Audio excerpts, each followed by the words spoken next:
Welcome to the second meeting of the U.S.-Philippines Indo-Pacific Conversation Series. It's sponsored by the U.S. State Department, the U.S. Embassy in Manila, the Foreign Service Institute. I'm Brad Glosserman. I'll be moderating this afternoon, or this morning, or this afternoon, depending on where you are. I am a senior advisor at Pacific Forum and a longtime associate of the organization who has a special love and affection for the Young Leaders Program, of which this project is a part. I'm delighted to have all of you here to join us for what I hope will be, and I'm pretty sure will be, a fascinating, enlightening, and very timely conversation about the U.S.-Philippine alliance at a time of great dynamism. As the dynamic video made clear as we began, this is a relationship that has a partnership between two countries that has been ongoing for over a century, has been a critical part of the U.S. engagement with the Indo-Pacific region. And it's a relationship that since the signing of the Mutual Defense Treaty in 1951 has, I think, webbed or waxed and waned, ebbed and flowed through the years. And in recent years has assumed outstanding and outsized significance, given political developments in both of the countries and the regional developments and the larger dynamics between the United States, China, and other countries. We'll be exploring that during the conversation that's about to ensue. And to kick us off, we have two outstanding speakers, Dr. Christopher Capozzola, who is a professor of history at the Massachusetts Institute of Technology and author of Bound by War, How the United States and the Republic of the Philippines Built America's First Pacific Century, and Dr. Charmaine Misalucha-Willoughby, who is a professor in the Department of International Relations at Salle University.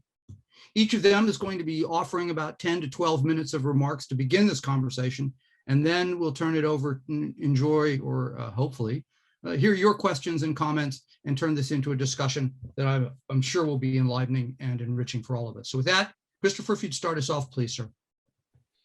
All right. Actually, sorry. I need to make one additional announcement. And that is the technical point that occurs to me, that this is in fact, as I said, sponsored by the Department of State, the Embassy at Manila, and the Foreign Service Institute, but none of the speakers speak for them, nor do they speak for the institutions for which they represent or Pacific Forum. Everyone is speaking in their private capacities, and the opinions that you hear are their own. Sorry about that. In addition, everyone should know that this session is being recorded and being streamed live on Facebook. So please keep that in mind as you make your comments and as you participate this morning, this afternoon, or wherever you are. Sorry about that. Christopher, now over to you, sir. All right. Thank you, Brad. And let me just also say a word thanks to the sponsors of the Pacific Forum, and to thank everyone for logging on either this morning, this afternoon, or this evening, which is what it is here in Boston, Massachusetts, where I greet you from. I am really glad to be part of this conversation, in part because I think it's very timely and important, but also really thankful that you are turning to history and turning to shared history for some insights into the present. What I'd like to do is give a brief overview of the book that I just published, that Brad mentioned, Bound by War. And I won't give you the whole story of the book. It's a big, long history of the U.S.-Philippine military relationship. But I do want to highlight some takeaways that I think that contemporary policymakers can gather from this very long and I think very enduring and continuous history of that military relationship.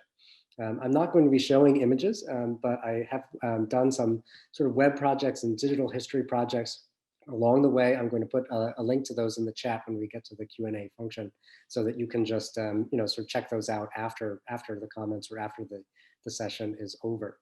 And I'll just begin at the very end of the book, or the last chapter of the book. And I start in November 2011, when Secretary of State Hillary Clinton announced the beginning of the Pacific Century.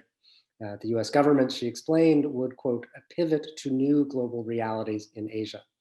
Now, Secretary Clinton's claim to novelty certainly would have surprised the naval strategist Alfred Thayer Mahan, who as early as 1897 had written that, quote, whether they will or no, Americans must now begin to look outward toward the Pacific. And even more so, it would have startled the Filipinos and Americans who had crossed the Pacific in the decades after America's ships first steamed into Manila Bay. They would have known that by the time Hillary Clinton had announced it, the Pacific Century was already 100 years old. After all, they were the ones who had built it. And from 1898 to the present, hundreds of thousands of Filipinos and Filipino Americans served under the American flag. And that's the heart of the book, Bound by War, which tells this little known and I think, sort of unfortunately overlooked history, along with a comprehensive account of the US-Philippine military relationship. And I think putting those two stories together is crucial. Whether in steel ships or in nuclear submarines, it was from the Philippines that the United States has faced its Pacific rivals: Spain, Japan, the Soviet Union, and today, China. The American military experience abroad shaped US military institutions themselves across the 20th century. Right? The Philippine history of the US military is as important as the history of the US military in the Philippines. So in Philippine barrios and jungles, Americans handed chocolates to civilian children and earned the Medal of Honor.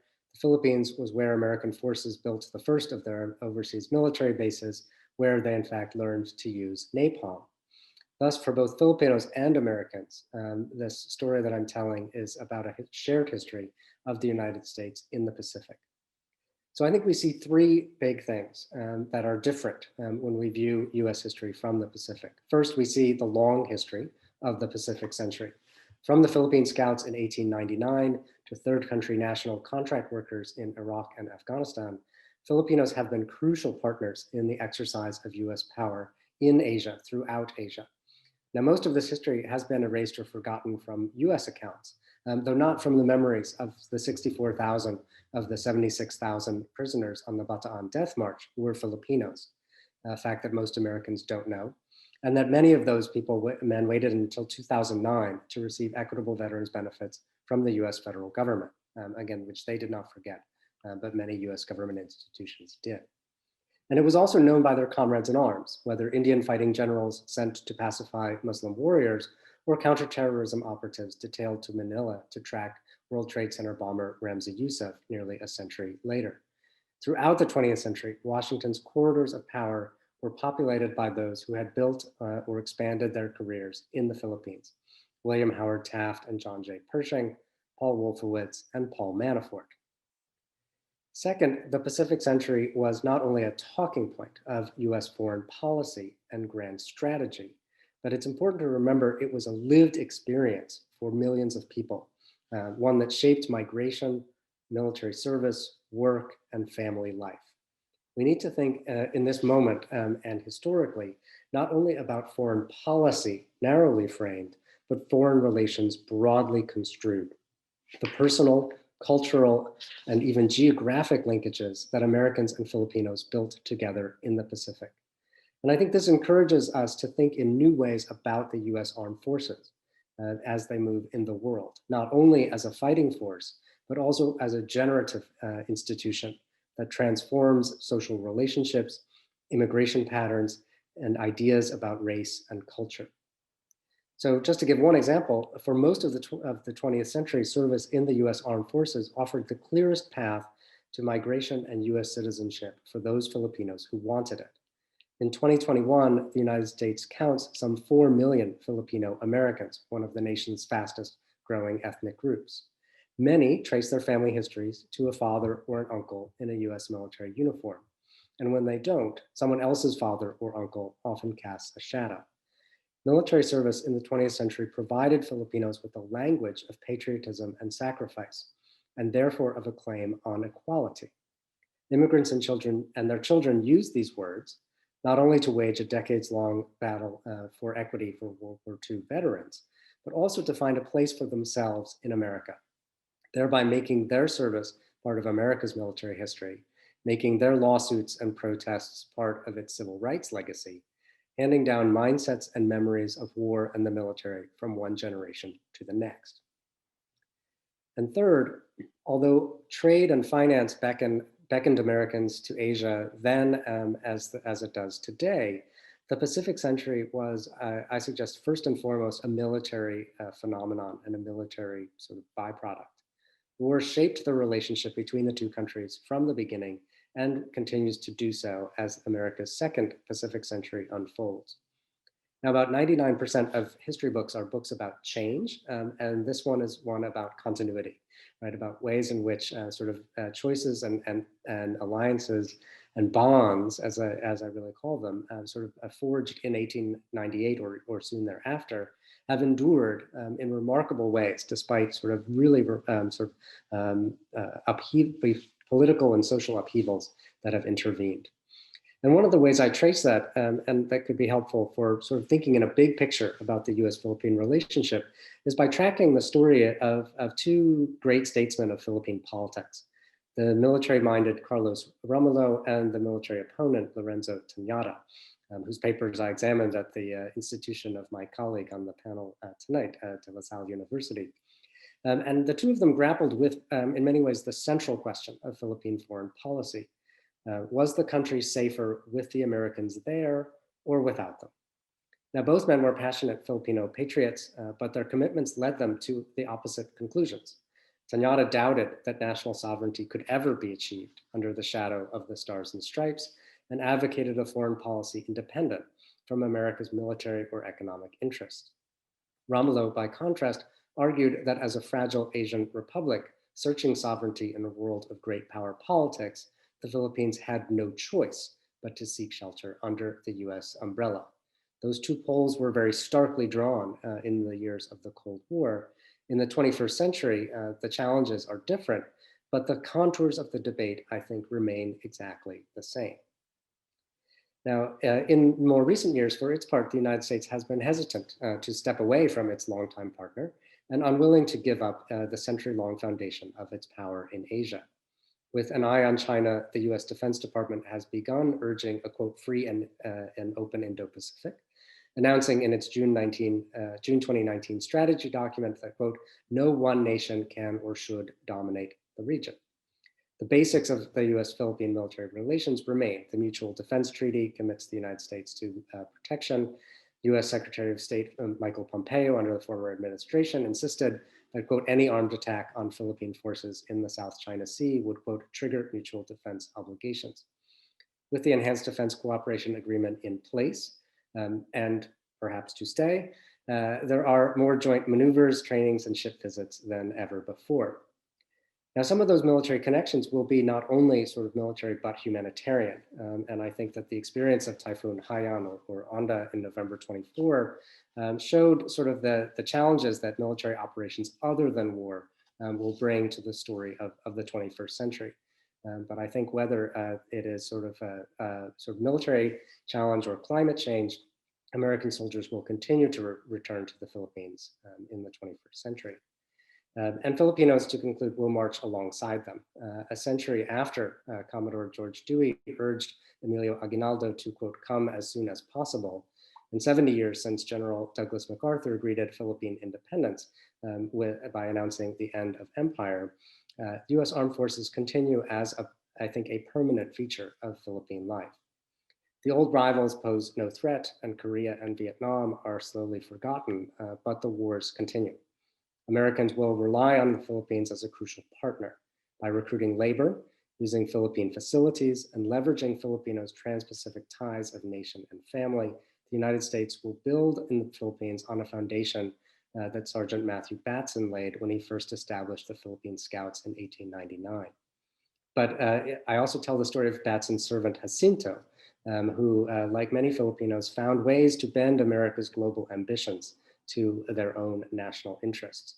And here, just to conclude, I want to emphasize that enduring question of Philippine foreign policy, with America or without it, is a question for Filipinos and no one else to answer.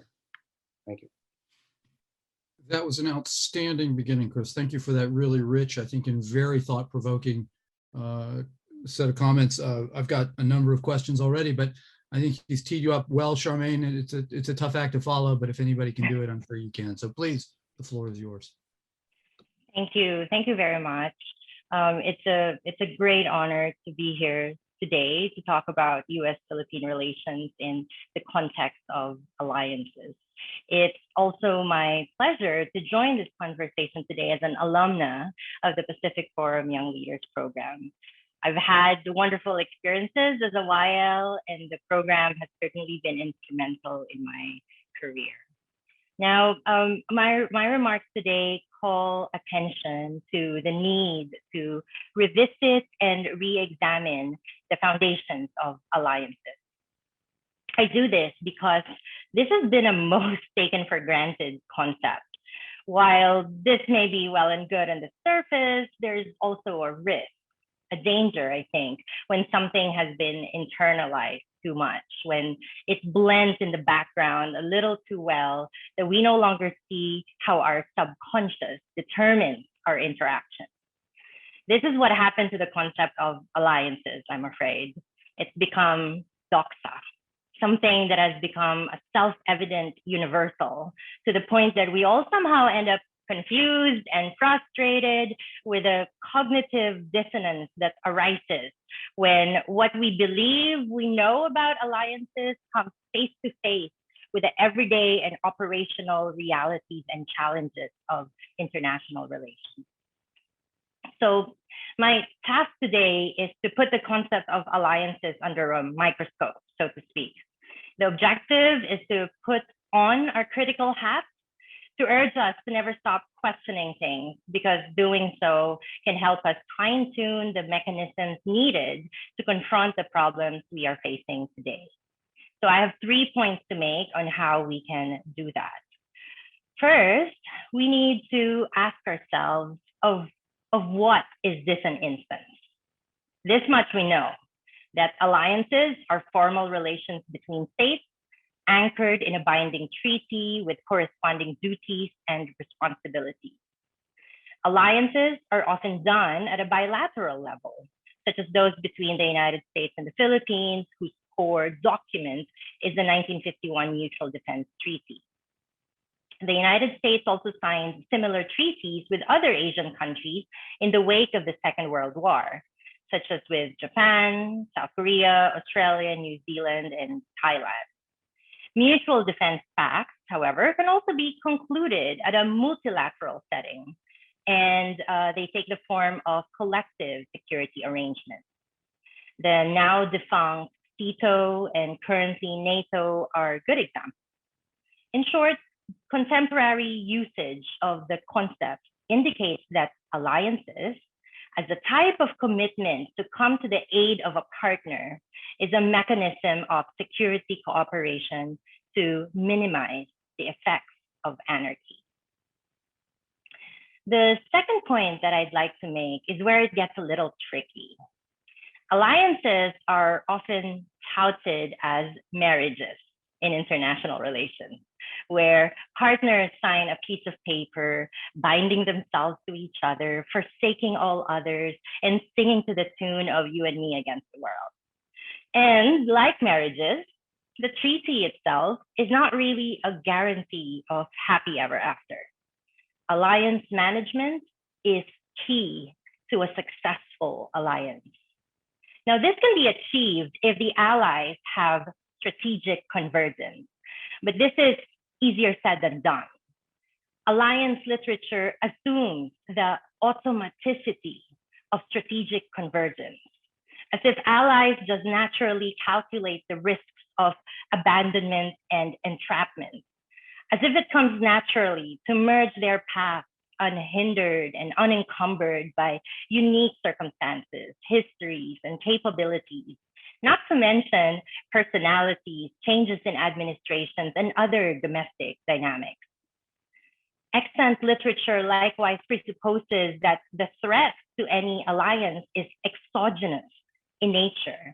And I find this very unsettling because it obscures power struggles within alliances. And this is what led me, this is my third point, by the way, in my work to look at intra-alliance dynamics. In a project on strategic communication, I examined how the United States was able to, quote unquote, sell the idea of the war on terror to its Asian allies. I found that when faced with an external crisis, we cannot assume that allies have a priori strategic convergence on how to respond. Hence, allies first and foremost need to stabilize the alliance before they can even address the crisis. Maintaining the cohesion of the alliance, I found, is a management strategy. And nowhere was this very apparent than the unique circumstances of US-Japan relations in the aftermath of 9/11. Considering the origins of Japan's pacifist stance and its experiences in getting embroiled in the 1991 Gulf War, the question was not so much of if it would join the war on terror, but how. Its constitutional constraints and intra-governmental debate played into the crafting of two new legislations that guided Japan's engagement and consequently its disengagement from the US-led war on terror. This tells me that while the idea of the war on terror was indeed sold to Japan, this was nonetheless done on Japan's terms. The legislations I spoke of are a clear testament to Japan's hedging attempts to minimize alliance-related risks. Another research avenue that I found in the context of studying alliances is the web of norms that are embedded in and that which fortify existing relationships. We cannot, for instance, disassociate the United States Asian allies from the broader context of the post-World War II San Francisco system, otherwise known as the hub and spokes model. Despite some glitches, the bilateral alliances remain robust. The US-Philippine alliance, for instance, is very much crisis-driven. When life is good, we Filipinos like to assert our independence and pursue a quote unquote, an independent foreign policy. But when crisis hits, and there are many, the pendulum swings back and we reinvigorate our alliance with the United States. So yes, despite the glitches, not least of which are recent calls to question, review, and even abrogate various aspects of the mutual defense of the US-Philippine alliance, the relationship still stands. I often find comfort in the thought that equilibrium in the US-Philippine alliance is inevitable, that the oscillations are but part of the process. But of course, we cannot simply wait until life gets back to normal, because by then, things may be too late. New norms may have embedded themselves in the regional security architecture. And while norms can be overturned, they cannot be undone overnight. So my takeaway in studying norms in alliances is that we cannot afford to rest easy. Resisting norms takes on many forms, but a lot of the work is hinged on the importance of language. Yes, I know, words are cheap. I get that a lot. And in response, I usually fall back on Wittgenstein, who said that words create worlds. What we say and how we say things engender identities, relationships, realities. For instance, how we describe evolving forms of security cooperation, from alliances to comprehensive partnerships and strategic partnerships, whether friends, partners, or allies, these words, these labels should not be used lightly because they carry with them baggage, responsibilities, commitments. Hence, moving forward in the US-Philippine alliance entails revisiting and re-examining the language that we use when we built this relationship, and the language that we are still using today that allowed us to keep this going for so long. Only then can we have an answer on whether we have created something strong enough to withstand rising powers, artificial islands, or even a pandemic. Let me end, therefore, by saying that words narratives, rhetoric, and stories are especially crucial at a time when disinformation campaigns are rampant. I'm working on a project on the silences that emerge from these disinformation campaigns. That is, on what is being said and what is relegated to the periphery. At the same time, I'm looking at who are silenced at a time when almost anyone can be heard and when various platforms are readily available. I'd love to talk more about this during the Q&A, but I'll end here for now, and thank you so much for your time. Thank you very much, Charmaine. An outstanding presentation. I think the first time in my entire career that I've ever heard been referenced to Wittgenstein in a presentation.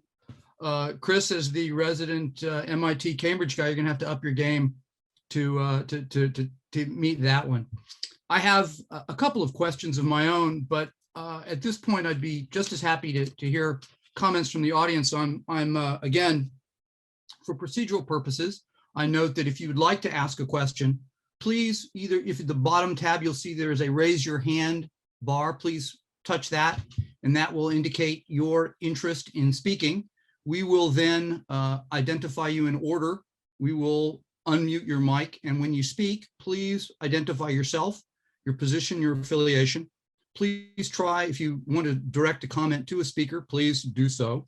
If not, make it general, but please try to be brief. We have quite an extensive audience. I've noticed we have over 100 participants, so I'd like to have a conversation. I hope, if need be, you're welcome to take comments as well as questions, but as always, brevity, I think, is really the key here. If you'd also like, you can put your question in the chat box or on the Q&A, and I can read it, but please identify, tell us who you are again as well, so that we can go to the, we can inform our speaker as well. I'd like to just start out with a couple of very brief questions, perhaps to set the tone, and then hear your thoughts. Number one, Chris, you said that you see the alliance as a permanent feature of the relationship. And it sounded to me like Charmaine agreed, even though, as you said, the equilibrium shifts. And I'm curious if that's a fair assessment, if in fact you both agree that it is permanent. And does that mean, I suppose, what I think it would mean? Second, how would you both characterize the present moment for the relationship? And I will leave that to you in terms of the dynamics that are impacting. And then related to that, my third brief question is, what do you consider to be the chief features and determinants of the relationship today? And I know those are big and sweeping questions, and I know there's a lot there, but I'd ask you, I suppose, just to be as brief and perhaps even cryptic, so that we at least identify what you think the answers are, and then we can perhaps tease out the issues and the topics that are of more interest to our audience as we proceed through the morning. So why don't we start, Chris, if you would, and please, sir. All right, those are three challenging questions. So I'll just try to give some brief responses to kick off the conversation. Historians will, of course, promise to you that nothing is permanent. So in that sense, no, but yes, I do think that the alliance may not take this particular sort of diplomatic form. But I find it very difficult to imagine a U.S. in Asia and without very close relations and military partnerships, in particular with the Philippines. I do think, if I were to characterize this moment, I will say that one word that I always found in the archives when I was researching, so particularly from the U.S. diplomatic side, when they would discuss moments of tension, they would describe certain moments as "quote unquote" irritants. And I think we are sort of beset with irritants, kind of a swarm of them right now.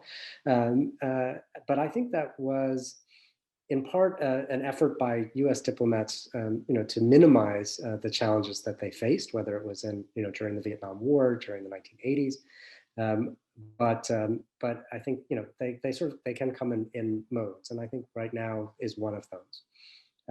I could say more, but I'll go on to the third one: the chief features and determinants. I think if there is something that's different about the 21st century, I think that it's only partly the end of the Cold War and changing sort of global, sort of power, great power politics, but also sort of the changing experiences of Filipinos in the world.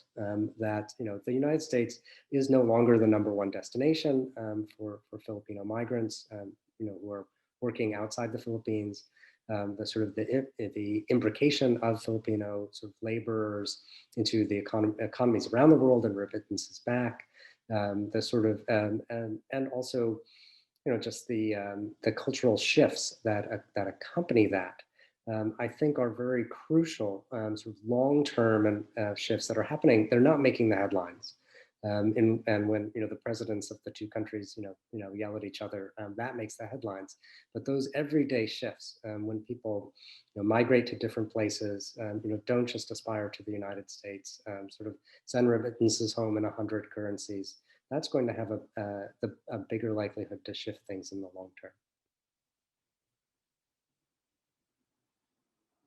Charmaine? Yeah, okay, thanks.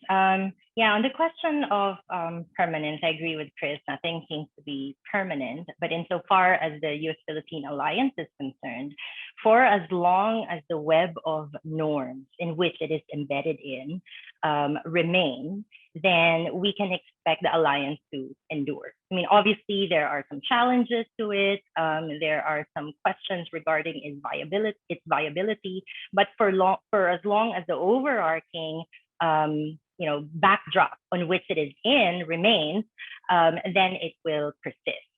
On the question of current dynamics or determinants, I often like to refer to the period where we are in now as an interregnum, something that is, we're in between moments and we're moving and we're shifting from one era to another, one period to another.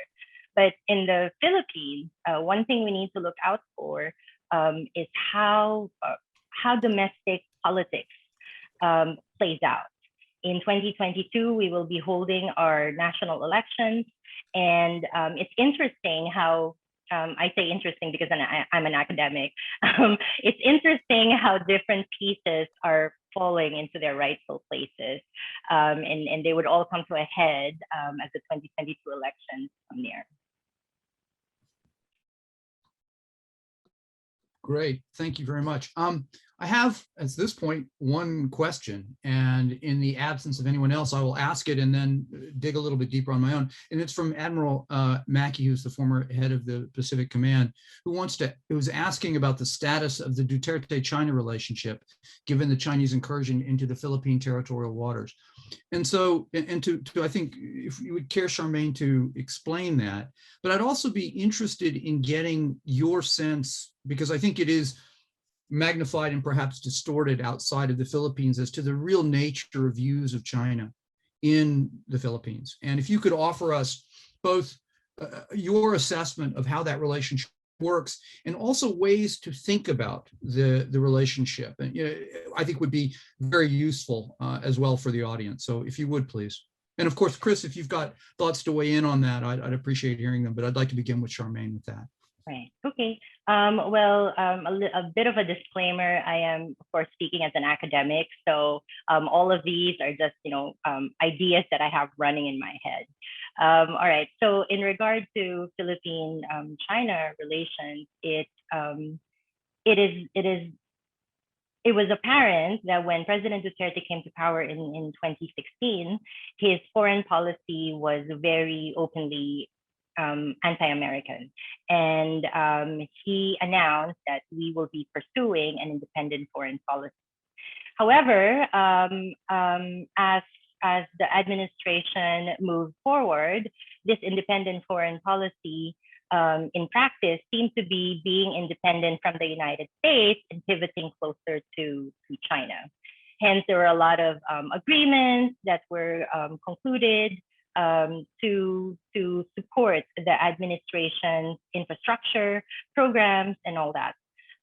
Unfortunately, the pandemic happened, and the pandemic put a stop to a lot of these infrastructure programs of the current administration. And despite the pandemic, the incidents in the West Philippine Sea, South China Sea continued to happen. or to take place. And so, all of these factors play into the relationship between the Philippines and China. Officially, or at the official level, we seem to have moved ever closer to China regarding vaccine diplomacy, compromising on incursions in the West Philippine Sea, and so on. But to me, what would be interesting to see is how the United States fits into this picture once the United States starts. Well, we've already received some vaccines from the United States, but then, how that would play out in domestic politics when ordinary Filipinos can now finally have a choice which vaccine to get, because right now we only have Sinovac. What happens when ordinary Filipinos will now have a choice of vaccines? So I think that's one thing that we can look out for. Thank you very much, Chris. And again, if you would care to, I think, frame the thought both of relations with China as well as the particular moment within the larger context of your argument about this thick weave of relations, I'd be happy to hear that, as well as any other thoughts you might have. Yeah, I think, I defer to Professor Willoughby's comments. I think they were, very useful for thinking about this. And I think that American audiences are not always well served by U.S. media coverage of the Philippines and China. It's sort of a brief blip, often sort of, through the wrong frame of analysis that I think Americans could stand to learn a lot more and would make better choices if they sort of knew sort of what ordinary Filipinos are thinking and seeing about China on a day-to-day basis. And I think that has a long history, for sure. That not just of China, but of whatever threat sort of the United States was imagining to the Philippines. Americans sort of might sort of disproportionately view Philippine history and Philippine sort of social life through that lens. And I think that if that's a lesson that just gets failed to be learned sort of time and time again. Whether it is the fears of Japan in the 1930s, fears of communism in the 1950s, these things have some long histories.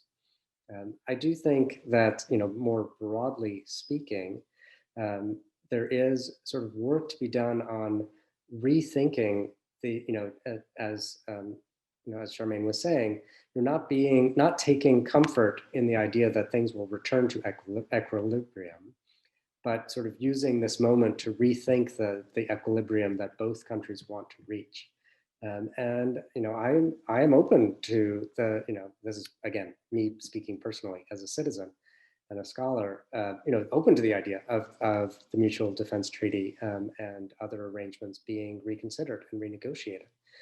But I think that the precondition to that is a democratic foreign policy in both countries, right? A really open, sort of participatory and informed debate among Americans and Filipinos. And I think both countries have work to do in our politics and also in our media conversations, as Professor Willoughby suggested. Great, thank you. I've got some questions. I would just put a foot stomp on that last point, Chris, of yours, by just reminding the group that in 1990, in the early 90s, the United States was prepared to take no for an answer from the Philippines and close the bases in Subic and Clark. And I think that is a reminder of both the capacity to modify the relationship on the military front, at least, and that there is agency on both sides if need be. And I'd be curious to hear both from perhaps, speakers as well eventually, certainly how that filters in, do you think, the way into the current moment. But let me offer a couple of questions that have been asked by our participants, serve up 3 or 4 so that we can take them all on. First is from Ambassador Helen de la Vega from Australia, who asks if we see any relationship between the Philippine-US alliance and the Quad in the near future. Grace Donaldson, a PhD student, asked, do you think that cultural differences between the United States and the Philippines are a factor in the current alliance and relationship with China? Eugene Tessin of the National Security Council would like to know, how does the Philippine government's independent foreign policy stance affect the bilateral security relationship? And is it the same context as in the Romulo-Tanada debates that you mentioned, Chris? And then, of course, following up on that, Michael Henry Usencha, who doesn't quite identify himself, asked if the U.S. should be open to host U.S. bases again. I think each of you probably has opinions on several of those. I asked you to take up the ones that you think are best suited. We'll start again. Charmaine, if you would lead us off, please. Sure. I'd like to address the question on the Quad. I think the way to frame the issue of the Quad is if the Philippines and other Asian countries that are not part of the Quad, meaning say, ASEAN countries, I think what's important here is, if we're talking about the hub and spokes model with the United States as a hub, the spokes, however, are not connected to each other. So in the context of the Quad, I think what we can do is to find ways in which non-Quad countries in the Indo-Pacific can then start to connect with each other in various ways, of course. Because that would further strengthen the regional security architecture, and that can work alongside the Quad countries.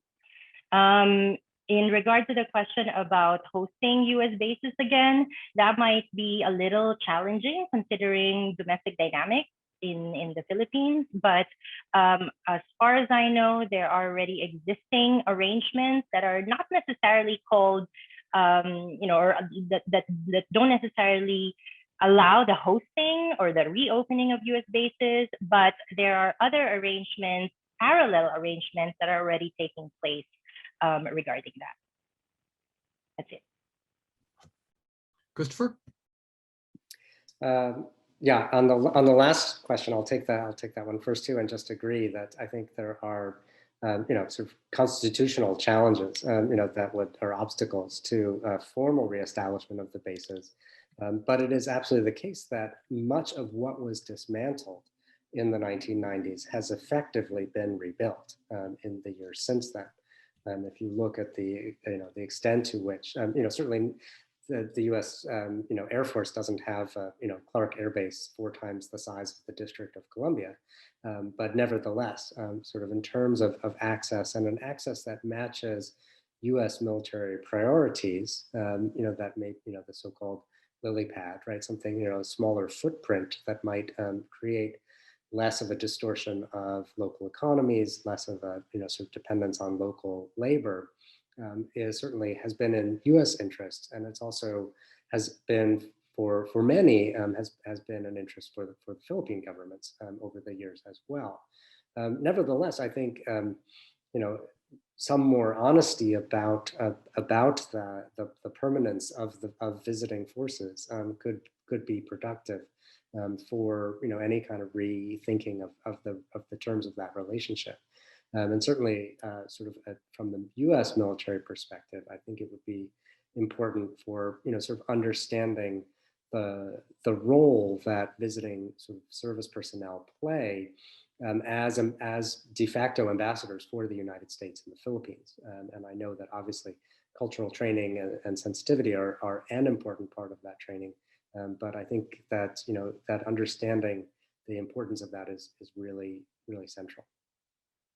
So that's one that I would say. And then maybe just to tackle the second question, or maybe the third, about sort of the Philippine government's independent foreign policy stance in the context of sort of these big poles, 2 poles of Philippine foreign policy, sort of the Romulo-Tanada debates.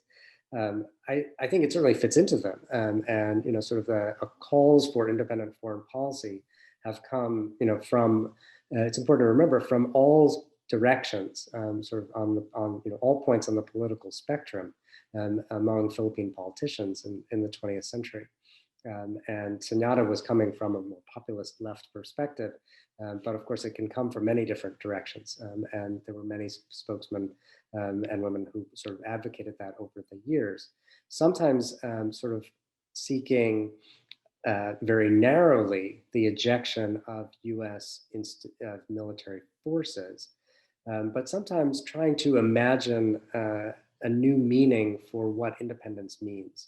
And I think that the 75th anniversary of independence is going to be an important moment of reflection for both countries, for thinking about sort of, what is true independence? Is it about flying your flag? Is it about economic sort of independence? Is it about sort of military independence? And I think that would be a really productive way to use the anniversary. Great.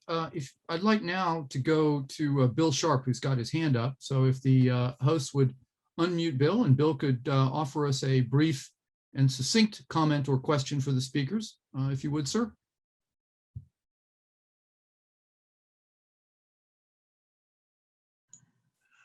Okay, thank you very much. I'd like to direct my question to Charmaine.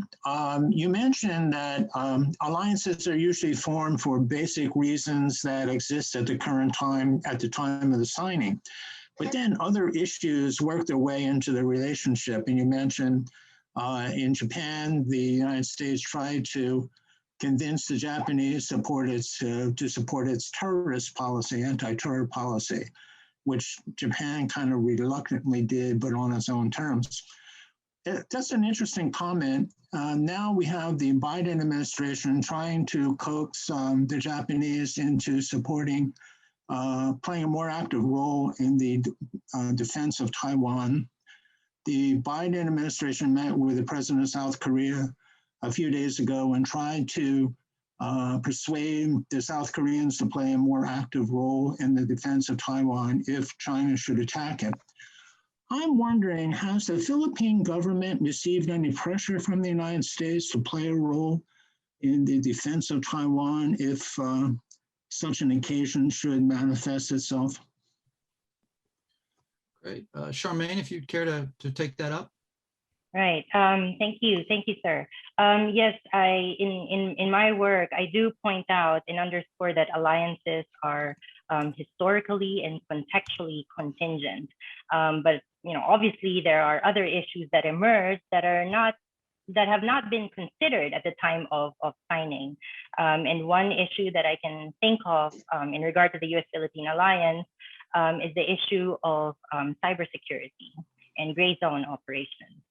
These are new issues that are not necessarily that were pretty much inconceivable at the time that the alliance was signed. But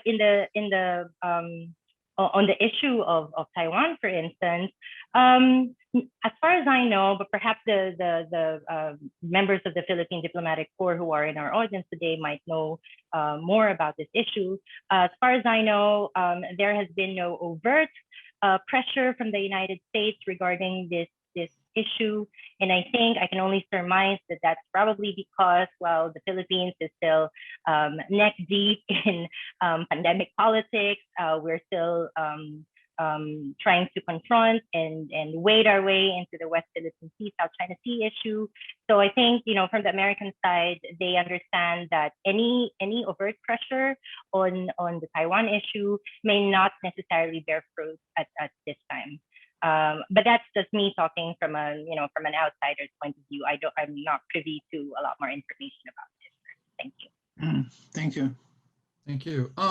I'm going to go back to the queue on the questions. I have a couple of questions that I think go to some of Chris's points that talk about the shared history and the possibility of equality and the type of relationship that would emerge when you've got two countries of such disparate size. And what are the appropriate expectations? And how is it, in particular, Maria Lourdes Salcido asks, how can the U.S. show that the shared history is alive and relevant in current conditions? And she mentions that she was in Hanoi when U.S.-Vietnam relations were warming up, and she saw China as leverage to be used for that. And similarly, Generoso Calonge, Calonge, excuse me, I'm sure, is the Philippine ambassador to Iraq, who I'm sure I've butchered his name, has asked about how we can compensate for the disparity in economic size to reconcile this relationship. And I'd like now, I think, to turn to these questions of leveraging the relationship to move this partnership forward. What is it that you see, Chris, as ways to work this incredibly rich and thick weave of relations that that you detail and discuss. And for your part, Charmaine, as well, I'd be curious to hear how you think we should tell this story and how we can turn a tale into an actual cooperative and forward-looking future. So, Chris, if you would.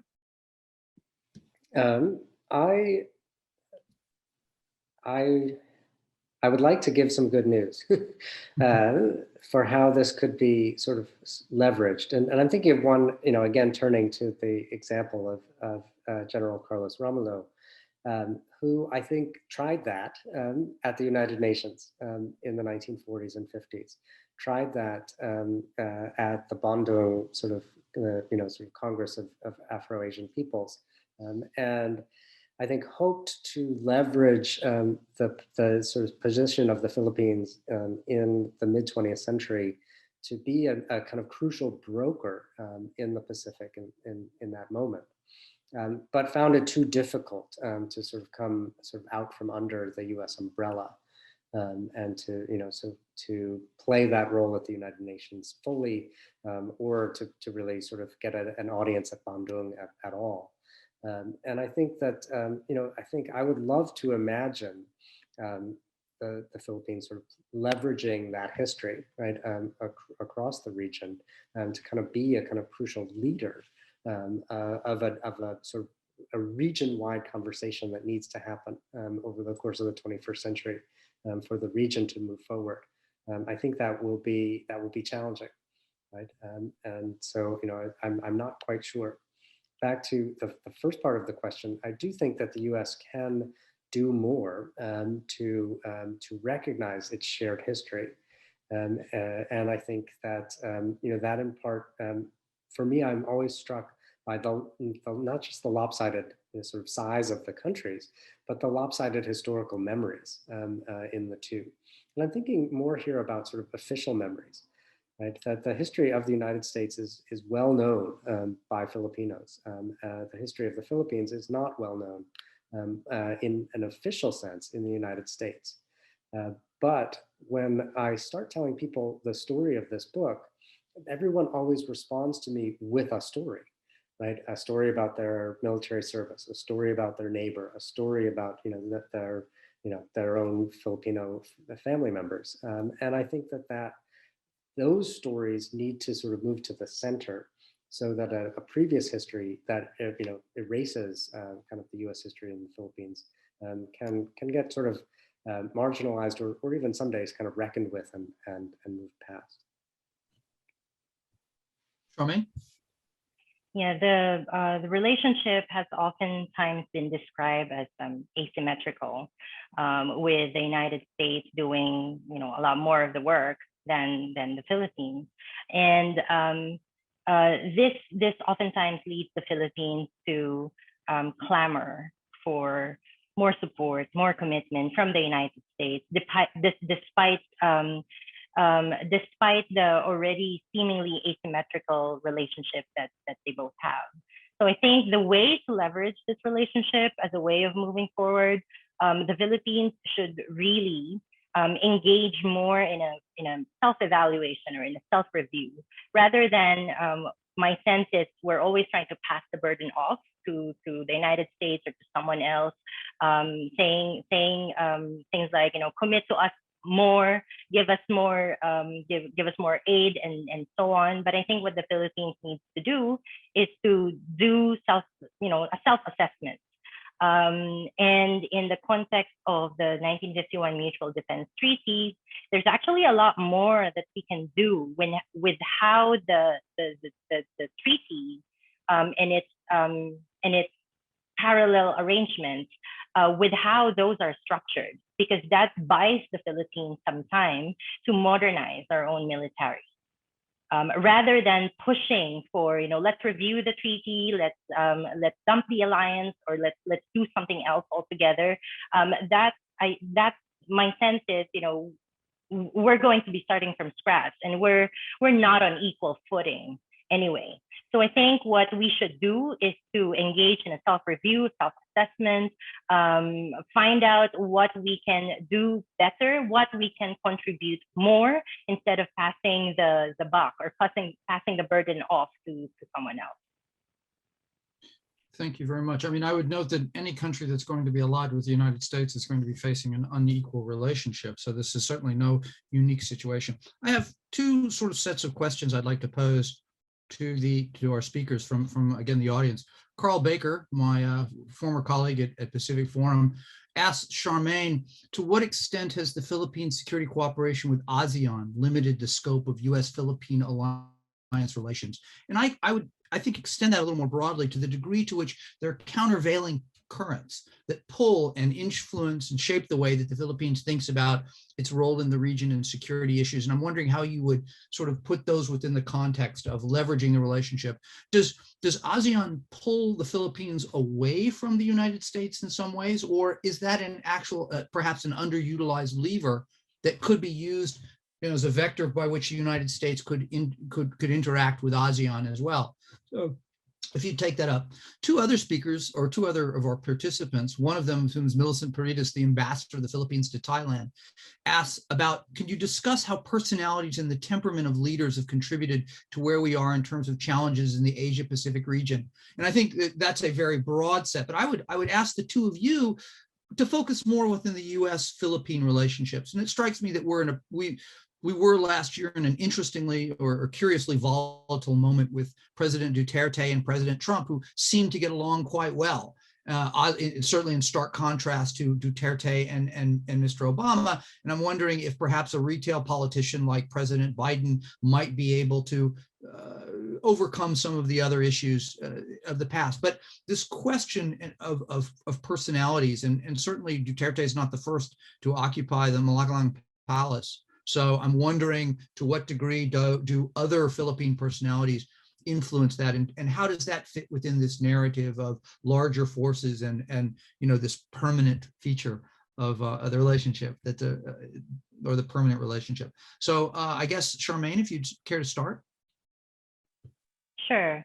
Okay, so let me address first the question on ASEAN. ASEAN is, to use the term again, is a kind of a permanent feature in the region, something that is unavoidable, something that that obviously needs a lot of changes internally and structurally, but it's there to stay. So I don't think that it has hindered U.S.-Philippine relations. Because the Philippines' relationship with ASEAN is also something that is ambiguous and ambivalent at times.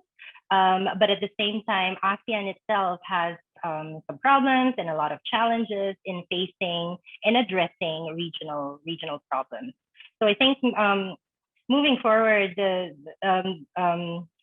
you know, these overlapping arrangements and architectures, we kind of just need to dissect and find ways in where convergence can be achieved, because otherwise we're all just going to be lost in the multiplicity of arrangements that are taking place in the region. So I don't think it is hindering U.S.-Philippine relations in any way, but it serves as a reminder that we also need to find ways to complement the regional structures in Southeast Asia. Now, in terms of personalities, yeah, President Duterte is not the first populist leader that we've had in the world. And obviously, the way that he has structured and implemented his policies is very interesting. There I go again with that word, very interesting from an academic perspective. But in foreign policy analysis, it has already been determined that you know, the unique personalities of leaders really play into the direction of a country's trajectory. This is also something that is unique to the Philippines because our foreign policies seem to be personality driven. And for some analysts and scholars, this has led us to argue that there seems to be a lack of consistency in the foreign policy of the Philippines because we change depending on who's in power. So, I mean, obviously there are other thoughts, other ideas, other sides of the debate here. But some analysts, some observers, and some scholars are saying that this is precisely the reason why we oscillate between one end to the other. It's primarily because we are personality driven in terms of our foreign policy. Chris? I think I would just add one point, and maybe when I'm done, turn it back to Professor Willoughby to reflect also on language, because she mentioned that in her beginning comments. Because I think it's important here that the word personality be separated out into some different categories. So on the one hand, some of it is about how a leader might speak or perform in public. And here, once again, I think it's important, as Philippine leaders have tried to navigate sort of both their relationship with the United States and and domestic politics. Often what's overlooked, particularly by US media and particularly by US audiences, is the political task, the political work that is done when leaders talk about or talk back to the United States.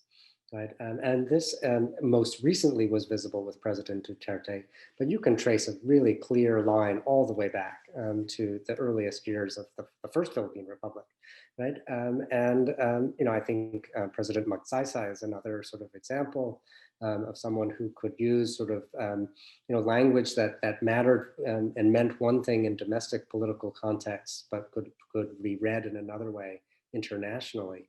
And I think that that's an important feature, but it's not the only feature of personality, right? And I think we also need to look at sort of leadership style, right? What is their sort of diplomatic leadership style? What is their sort of relationship building, consensus building style?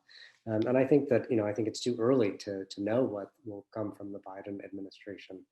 But I can imagine that, we need to sort of, look beyond sort of what captures the headlines to how people are sort of working behind closed doors.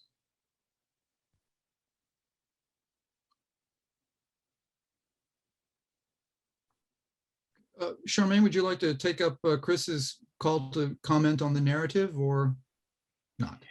Yeah, sure. I haven't really worked on the individual level of analysis, but that is certainly something I can add to my research agenda. Thanks for that, Chris.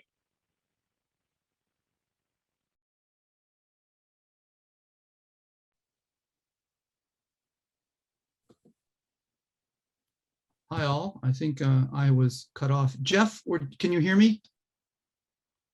Yes. If you can, Jeff or Daniel, if you'd care to weigh in, please. If you had a question, please identify.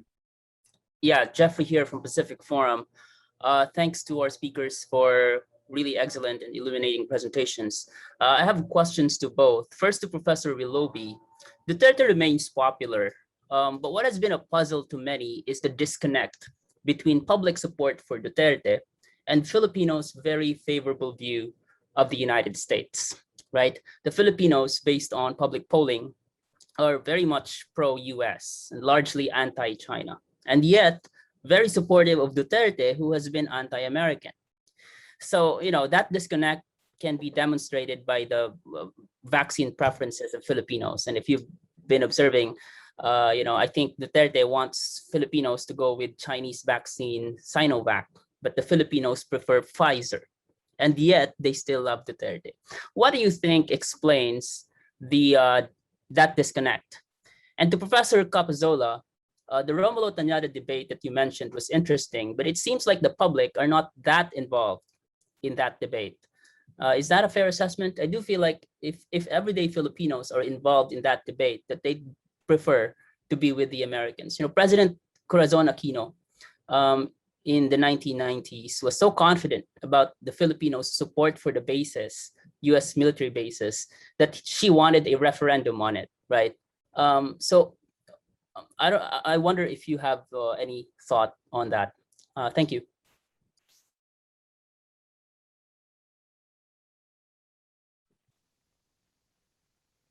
I think maybe So I then we'll go to can Chris.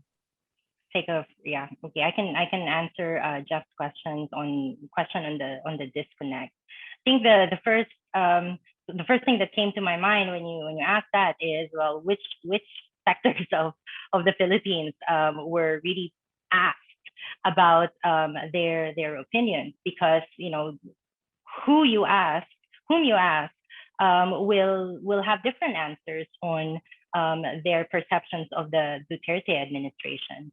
And here I'd like to bring in a study that my colleagues in the Philippines and I have done last year under the umbrella of the Konrad Adenauer Foundation. And we conducted a survey on the perceptions of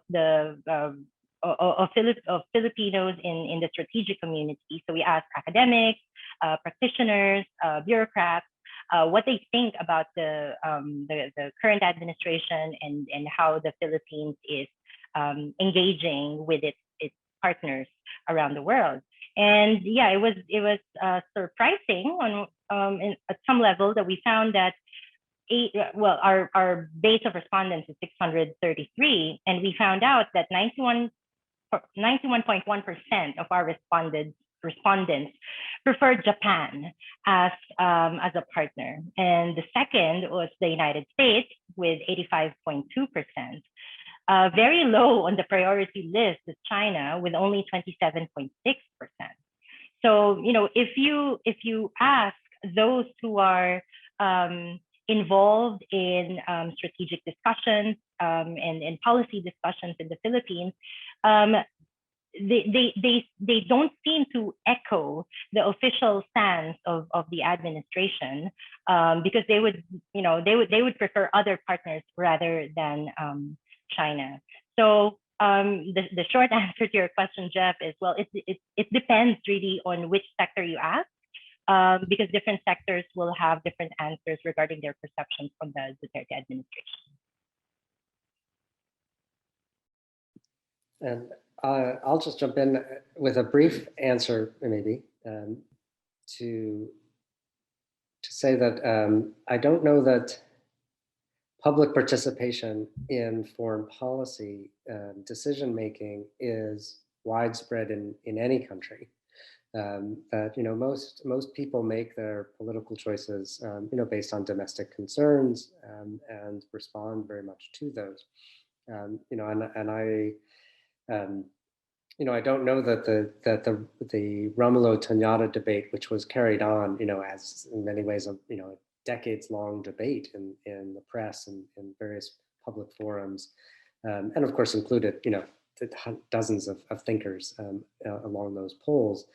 I don't think that it included large numbers of people, but I think that when I was saying we need to look not only at foreign policy but at foreign relations, we do need to look at, and this is where we need sociologists and media studies scholars and others who are really kind of looking at how people are thinking about, how Filipinos are thinking about the world, right, and how Americans are thinking about Asia in particular, and then that won't be found in a formal debate, but it will be found, in social media. It will be found in consumer choices. It will be found in other places, and I think that's the kind of sort of rich human intelligence and cultural awareness that we're going to need for policymaking in the 21st century. Thank you. We're just about out of time. I have several questions that strikes me very specifically military in orientation, and I want to use the prerogative of the chair to pose a different question that strikes me as being somewhat more in tone with the conversation we're having here.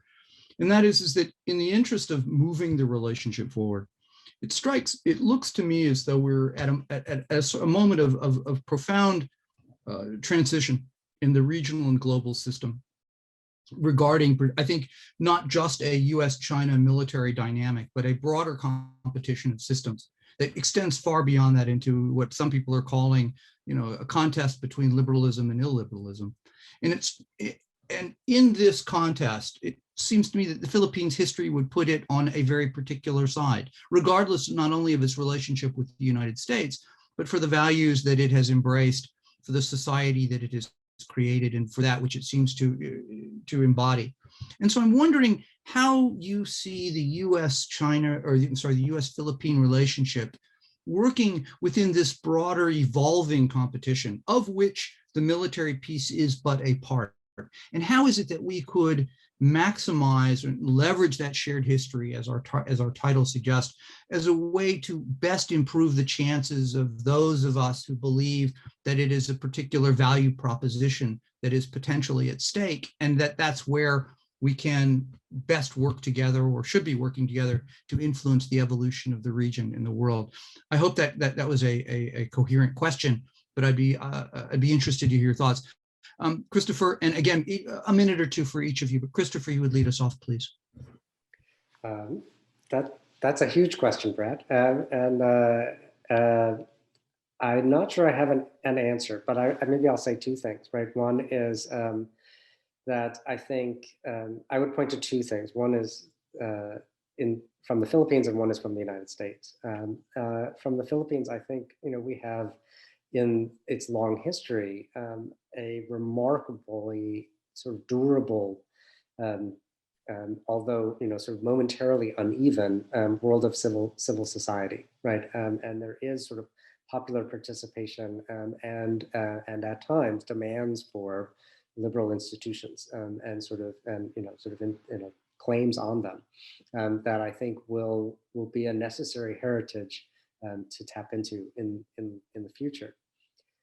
On the United States side, I will say that U.S. liberal institutions are under threat and frayed right now, and I think that the United States Americans have work to do at home that I think is very urgent and important, in order for us to be able to support all kinds of liberal institutions abroad. And I think there's some necessary work that Americans should be doing in the near future, across the political spectrum, that I think will be the task of the near future.